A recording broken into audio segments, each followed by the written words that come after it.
សួស្តីបងប្អូនទាំងអស់គ្នាថ្ងៃនេះសូមណែនាំប្រភេទម៉ាស៊ីនរាប់លុយទៅតែចូល stock ទៀតហើយ model ហ្នឹងគឺ top seller ប្រចាំហាងតែម្ដងបងប្អូនអញ្ចឹងគឺជា model PSP 9800ដែលប្រភេទរាប់ចម្រុះមិនលុយចូលគ្នាជាប្រភេទរ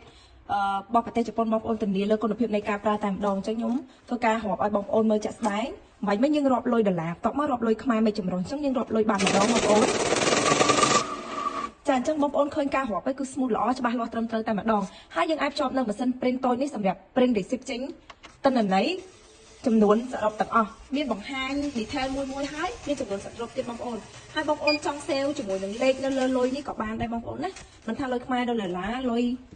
អីក៏បានដែរបើបងប្អូនចង់ sale លេខនេះភ្ជាប់នៅនឹងក៏បានដែរបងប្អូនអត់ចង់ក៏បានដែរអញ្ចឹងណាបងប្អូនចង់ប្រភេទ version ចេញក្រោយនេះគឺវាល្អមែនតើដូចខ្ញុំធ្វើការរាប់ឲ្យបងប្អូនមើលចាក់ស្ដែងអញ្ចឹងបងប្អូនគុណភាពនៃការប្រើប្រាស់ល្អហើយfunction វាល្អទៀតបងប្អូនអញ្ចឹងយើងអាចរាប់មកចម្រោះទាំងទឹកប្រាក់សរុបចូលគ្នាទាំងស្លឹកទាំងទឹកប្រាក់ភ្លាមឬក៏បងប្អូនចង់ធ្វើការរាប់លុយច្រែចេញក៏បានដែរដូចឧទាហរណ៍ថាបើសិនជាបងប្អូនរាប់กระดาษ100ករណីមានកระดาษក្រៅពី100បងប្អូនវានឹងលោតចេញឲ្យបងប្អូនខ្ញុំឧទាហរណ៍ដាក់กระดาษប្រាក់ផ្សេងចូលក្នុងហ្នឹងបងប្អូនចា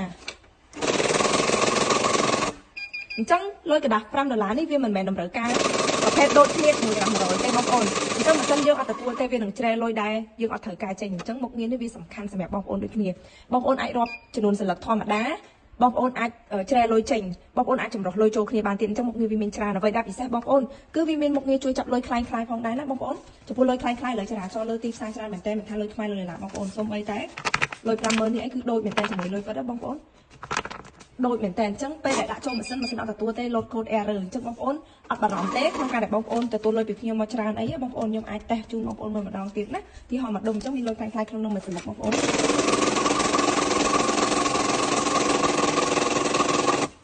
ចឹងនេះគឺជាលុយคล้ายម៉ាស៊ីនអត់ទទួលទេ load code error យើងអាចដកលុយនេះឡើងមកចាលុយនេះគឺជាលុយសុទ្ធ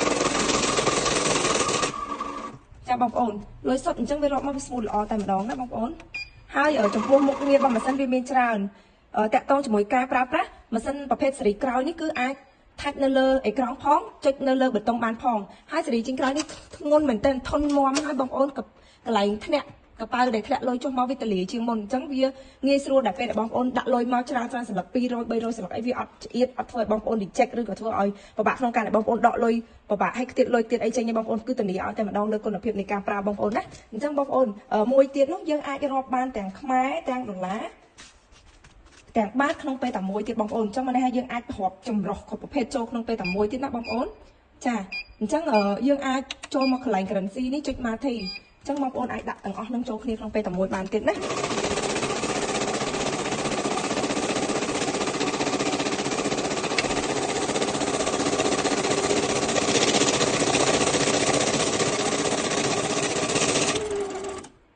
ចឹងវាសរុបខ្មែរផ្សេងដុល្លារផ្សេងនិងបាតផ្សេងបងប្អូនចឹងមុខងារនៃម៉ាស៊ីននឹងច្រើនមែនតើបងប្អូនទី1គឺថារាប់លុយរហ័សលឿនទី2សុវត្ថិភាពចាប់លុយคล้ายទី3សរុបបញ្ជីឲ្យបងប្អូនងាយស្រួលទុកដាក់បិទបញ្ជីចុងថ្ងៃគឺឲ្យបងប្អូនងាយមកចាប់តែម្ដងបងប្អូនឲ្យតាក់ទងពីគុណភាពគឺល្អមែនតើធានាមួយឆ្នាំលើសេវាជួសជុល6ខែលើគ្រឿងបន្លាស់សូមតាក់ទងមកឥឡូវនេះណាបងប្អូនអរគុណ